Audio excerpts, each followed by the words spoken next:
Thank you, Mr. Speaker.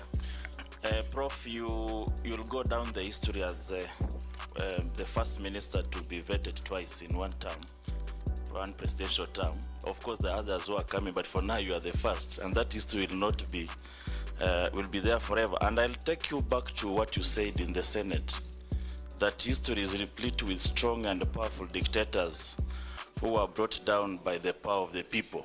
And I dare say you've been brought back here to this vetting by the power of the people. I want to refer you to an event because you are a member of the National Security Council. This is the core of the security of this nation. I want to refer you to an event in history in 1962 during the Cuban Missile Crisis, something I know you are much aware of because you are an international law student or professor. During this time, the then president of US, JF Kennedy, had a standoff with the Soviet Union, Nikita Khrushchev. And there was an ex-com committee members, comprising of 14 members, almost akin to what we have here as the National Security Council.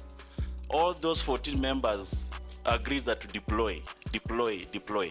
It took JF Kennedy brother's advice to do otherwise. I'm not asking you to be consulting your brother, but if it were not for the brother's advice, then we could have experienced the first nuclear war to the destruction of the world.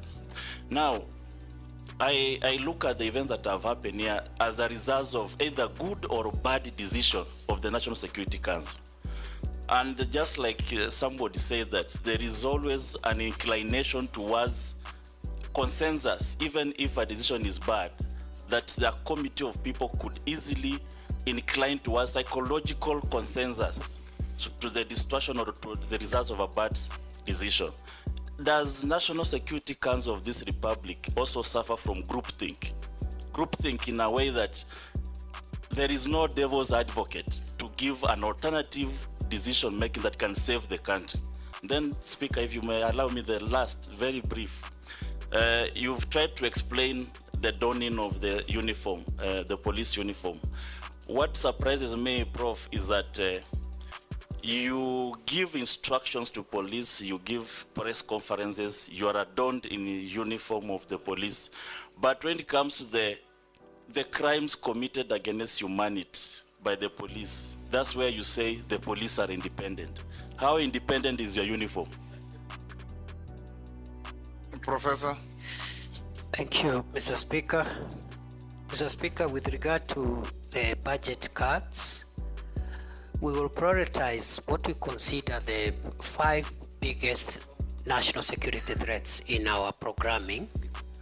And those are the threats of terror, organized crime, drugs, the need for drug controlling narcotic drugs, the fight against climate change, and also extremism in its various forms, religious, political, or whatever extremism, because extreme behavior can annihilate the nation.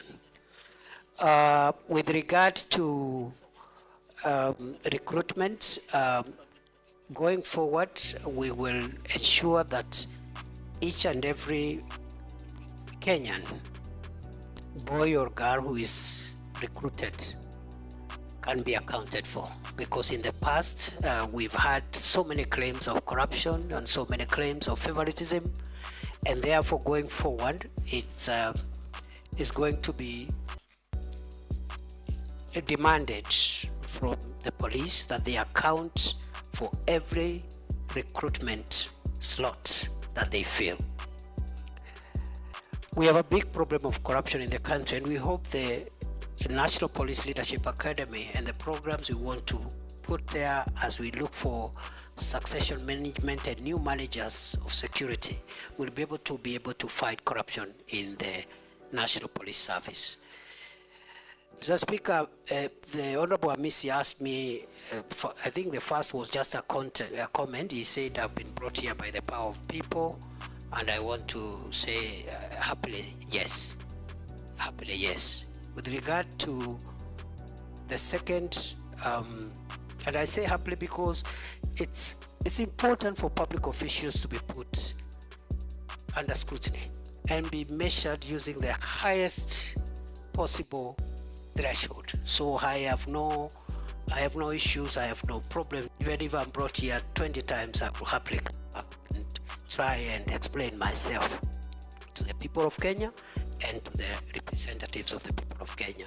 I've been asked, the second one, the last one, from the Honorable Amisi, was on whether the National Security Council is suffering from groupthink, and the answer is no, I submit.